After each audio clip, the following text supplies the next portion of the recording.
ఓం శ్రీ గురుభ్యో నమ. శ్రీ మహాగణాధిపతయ నమ. శ్రీమాత్రే నమ. కర్కటే పూర్వ ఫల్గుణ్యాం తులసీకాననోద్భవాం పాండ్యే విశ్వంభరాం గోదాం వందే శ్రీరంగనాయకీం. నీళాతుంగస్తనగిరితటీ సుప్తముద్బోధ్య కృష్ణం పారార్జం స్వం శృతిశతశిరసిద్ధమధ్యాపయంతి స్వోచ్ఛిష్టాయాం సృజినిగళితం యా బలాత్కృత్య భుంక్తే గోదా తస్యై నమయిదమిదం భూయ ఏవాస్తు భూయః. శ్రీ భూనీల సమేత గోదా రంగనాథ స్వామినే నమః. அன்றிவுலகமளந்தாய் அடிபோத்தி சென்றங்கு தென்னிலங்கை செத்தாய் திழல் போத்தி பொன்றச்சகடமுதைத்தாய் புகழ் போத்தி குன்று குனிலா வேந்தாய் கடல் போத்தி குன்ற குடையா வெடுத்தாய் குணம் போத்தி வென்று பகை கெடுக்கும் நின் கையில் வேல் போத்தி இன்றென்றன் சேவகமே ஏத்திப்பழை கொள்வான் ఇంద్రియాం బంధోం ఇరంగేలోరెంబావాయ్. నీకు మంగళము పలుకుటకు వచ్చాము అని కదా గోదాదేవి తన చెల్లెతో పాటు వచ్చి చెప్పినటువంటి మాట. ఏం మంగళం చెప్తారు, దేనికి మంగళం చెప్తారు, ఎందుకు మంగళం చెప్తారో వివరం చెప్పుకుంటున్నారు. ఇలా కొలిచిన చరణాలకు మంగళం. ఒకప్పుడు బలి చక్రవర్తిని అనుగ్రహించటం కోసం అతడి నుండి స్వర్గాన్ని తీసుకుని ఇంద్రుడికిచ్చి ఆ కార్యక్రమం కోసం 3 అడుగులు దానం అడిగిన సందర్భంలో భూమినంతా ఒక పాదంతో కొలిచినటువంటి పాదం ఉంది. ఆ పాదానికి, దివ్య పాదాలకి నమస్కారం.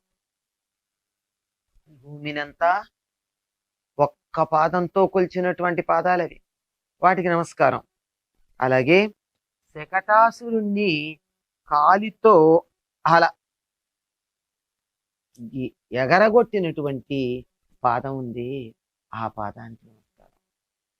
బండి చక్రం రూపంలో వచ్చి తల్లి దగ్గర పాలు తాగుతూ ఉంటే మీదకొస్తూ ఉంటే పాలు తాగుతూనే పిల్లలు కాళ్ళు చేతులు ఖాళీగా ఉండవు కదా, ఏదో పని చేస్తారు, అట్లా కాలు అలా విసిరాడు.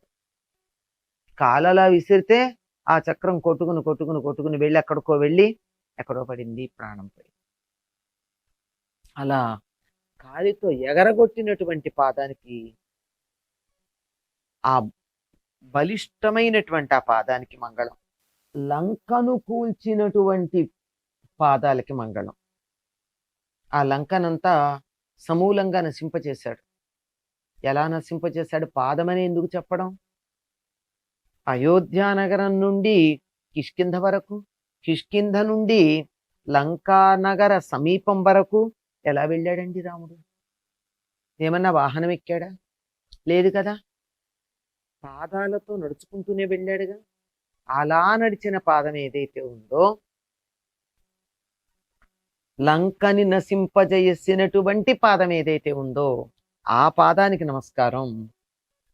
అసురద్వయాన్ని అణచివేసినటువంటి పాదాలకు నమస్కారం. అంటే ఒకప్పుడు వత్సాసురుడు అనేటటువంటి వాడు ఆవుదూడ రూపంలో వస్తే వాడిని వడిసెలలో రాయిలాగా చేసి, ఇంకా గట్టిగా చెప్పాలంటే చేత్తో ఇట్లా పట్టుకుని గిరగిరా తిప్పి ఒక వెలగ చెట్టుకి వేసి కొట్టాడు. ఆ చెట్టుని ఆశ్రయించి ఉన్నటువంటి రాక్షసుడు కూడా చెట్టుతో పాటు కింద పడి చనిపోయాడు. చేసింది ఒకటే పని, 2 పనులు జరిగాయి. మరి అలా గిరగిరా తిప్పాలి అంటే ఏం చెయ్యాలి? ఒక కాలు వెనక్కి ఒక కాలు ముందుకి పెట్టి ఒక భంగిమలో చెయ్యాలి. ఇట్లా కూర్చుని ఇట్లా వేసి గాని, నిలబడి కదలకుండా గాని వెయ్యలేరు.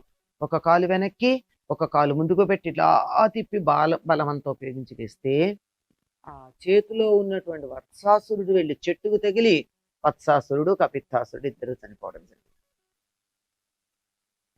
అలా ఇటు అటుగా వెనక్కి ముందుకి పెట్టినటువంటి పాదాలు ఉన్నాయే, ఆ ఇద్దరు రాక్షసుల్ని చంపడానికి ఆ భంగిమ తీసుకున్న పాదాలు, ఆ పాదాలకు కూడా మంగళం జరుగుగాక.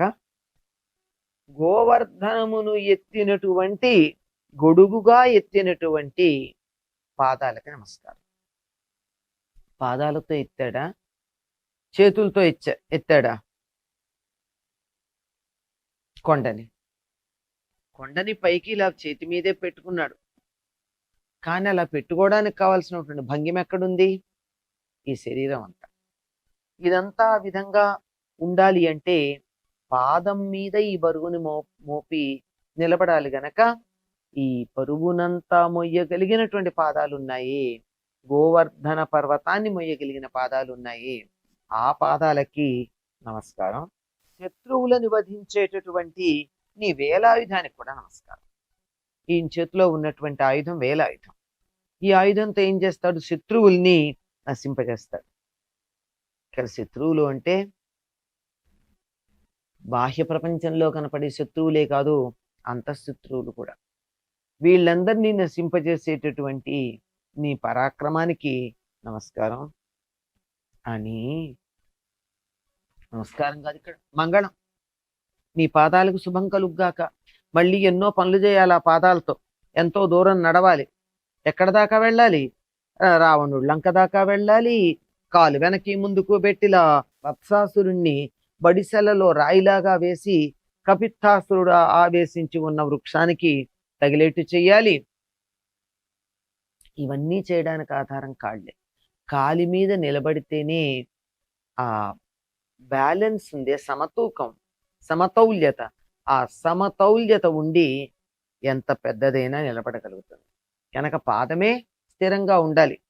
అటువంటి పాదం ఏదైతే ఉందో ఆ పాదం యొక్క గొప్పతనాన్ని తెలియచెప్పే నీ వీరగాథలన్నీ మేము పాడతాం. అంతమందికి తెలియజేస్తాం నువ్వెంత గొప్పవాడివో. మరి నీ వీరగాథలు తెలియజేయాలి మేము అంటే పాటలు పాడాలి కదా. పాటలు పాడాలంటే దానికి వాద్య సహకారం ఉండాలి కదా.